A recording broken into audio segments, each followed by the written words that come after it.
আসানসোল বাস ও minibus অ্যাসোসিয়েশনের সদস্য এবং আসানসোল দুর্গাপুর পুলিশ কমিশনারেটের ডিসি, ট্রাফিক, পিবিজি সতীশের মধ্যে একটি বৈঠক হয়। বৃহস্পতিবার হওয়া সেই বৈঠকে রাজ্যের শাসক দল তৃণমূল কংগ্রেসের শ্রমিক সংগঠন আইএনটিটিইউসি নেতা রাজু আলুওয়ালিয়া ছাড়াও আসানসোল দুর্গাপুর পুলিশ কমিশনারেটের ট্রাফিক বিভাগের অন্যান্য অফিসাররা উপস্থিত ছিলেন। এদিনের বৈঠক আসানসোল শহর ও আশপাশের এলাকাকে যানজটমুক্ত করার জন্য কি করা দরকার তা নিয়ে আলোচনা করা হয়। বৈঠকের পরে ডিসি, ট্রাফিক বলেন, প্রায় ৯৯% টোটোর রেজিস্ট্রেশন ইতিমধ্যেই সম্পন্ন হয়েছে। আগামী কয়েক মাসের মধ্যে এই সমস্ত টোটোগুলিকে রুটও দেওয়া হবে।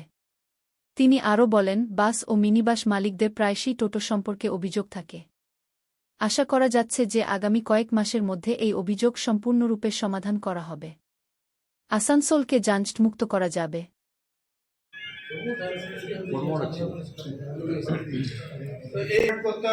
আপনারা ভেবে দেখেন যে এটা কিন্তু হঠাৎ করে হয় না।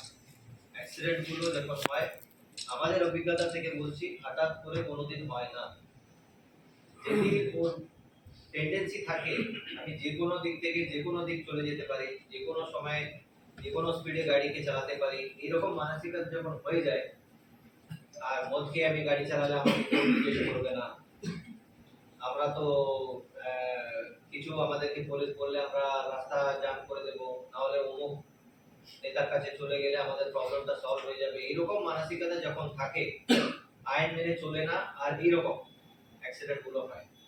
আর আপনারা দেখতে পাচ্ছেন, এটা কোনো গ্যারান্টি নয় कि এটা আর लिमिटेशन है सर। हाईकोर्ट को मामला हुआ था कि आसनसोल में कोई भी परमिट नहीं दिया जाएगा। 2005 में लिमिटेशन हुआ सर।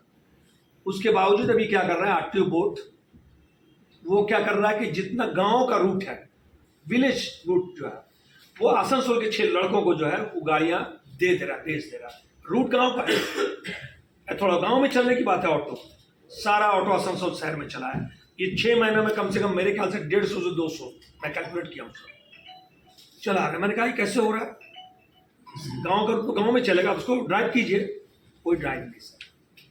आप सब पुलिस को लेके और आरटीओ एमबीआई लोग को लेके अगर ड्राइव करेंगे तो इतनी गाड़ियां सर आपको मिलेंगी और आपको ऑटो की समस्या भी मिट जाएगी और टोटो की समस्या मिट जाएगी। कोई डर है ही नहीं सर, क्योंकि कोई गाड़ी में फाइन ही नहीं होता है।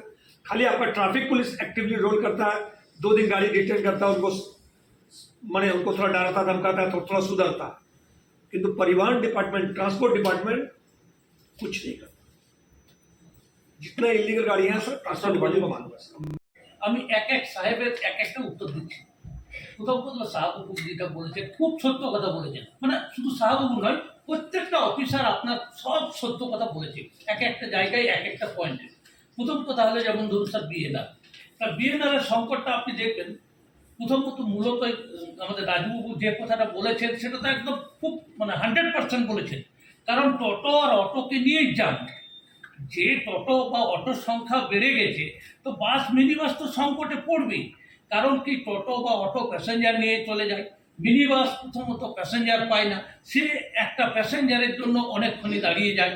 এবার সে মানে যে এটা করছে, যেমন বিএনআর মোড়ে দাঁড়ালো, ফার্স্ট কথা হলো যে সাহু যেটা বললো একদম সত্য কথা, উনি তো সিগন্যাল দিয়ে দিচ্ছেন, লাল হয়ে গেছে, তা উনার যাবার কথা নয়। উনি দেখছেন আমি এই সময় চলে গেলে 2টো প্যাসেঞ্জার আমি পেয়ে যাবো, ঠিক সেই মোমেন্টে চলে গেল। উনি দেখলেন না যে রাস্তায় একজন মোটরসাইকেল যাচ্ছে। তার মানে আমরা কোনো মানুষের জানটাকে বিপদে ফেলে দেব না না না, আমি স্যার এটা বলিনি।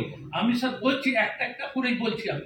যেমন স্যার এইটা আমি রাজুকে বারবার অনুরোধ করবো, আমার মিনিবাস মৌলদা বা বাবুদা এরা যারা এসেছেন, চাঁদুদা, এনাদিকে অনুরোধ করবো, আমরা সব বড় বাস এসেছেন, আমরা প্রত্যেক স্টাফকে বলবো যে এটা কিন্তু তোমাদের মানলে চলবে না। যদি তোমরা চলো তাহলে তোমরা তোমাদের ফাইন নিজে নিজে বুঝে নেবে, মালিক বুঝবে না। এবং আমি রাজুবাবুকে অনুরোধ করবো এই কথাটাকে মানার জন্য। প্রথমত স্যার বললেন যে ভগৎ সিং মোড়ের নিচে বরাকর যেতে, আমার মনে হয় স্যার আপনাদেরকে অনুরোধ করবো ওই যে জায়গাটা তাতে স্যার অন্তত 20 ফুট আরও এগিয়ে যেতে। কারণ কি যাহাতেই ডাউনে নামছে বাসগুলো সব দাঁড়িয়ে যায়, ওটা একটা স্টপেজ, ওইখানেই প্যাসেঞ্জার পায়। কারণ আমাদের বাস বিজনেস করা একটাই তো কারণ যে প্যাসেঞ্জার পাওয়ার জন্য। অতএব প্যাসেঞ্জার রাখলেন। দেখুন আমরা প্রস্তাব রাখলাম যে আসানসোল যে বাস স্ট্যান্ড, সেই বাস স্ট্যান্ড তুলনামূলক অনেক ছোট, কিন্তু গাড়ির সংখ্যা অনেক বেশি। প্লাস আপনার এই দিক থেকে কি কোন গাড়িগুলো আসছে, এসবিএসটিসি প্লাস ভলভো, যার জন্যে আপনার গোটা আসানসোল জাম হয়ে যাচ্ছে। এবং অটো টোটো তো আছেই, এটা তো একটা আমরা চাইছিলাম যে আমাদের যে বলেছিল কালীপাহাড়িতে বাস স্ট্যান্ডটাকে শিফট করার জন্য, আমরা ওনাদেরকে প্রস্তাব দিলাম যে আপনার ভলভো বাস, এসবিএসটিসি এবং ইন্টার স্টেট যে গাড়ি, সেগুলোকে আপনারা কালীপাহাড়িতে স্ট্যান্ড করুন, তাইলে কিন্তু অনেক যানজট কমবে।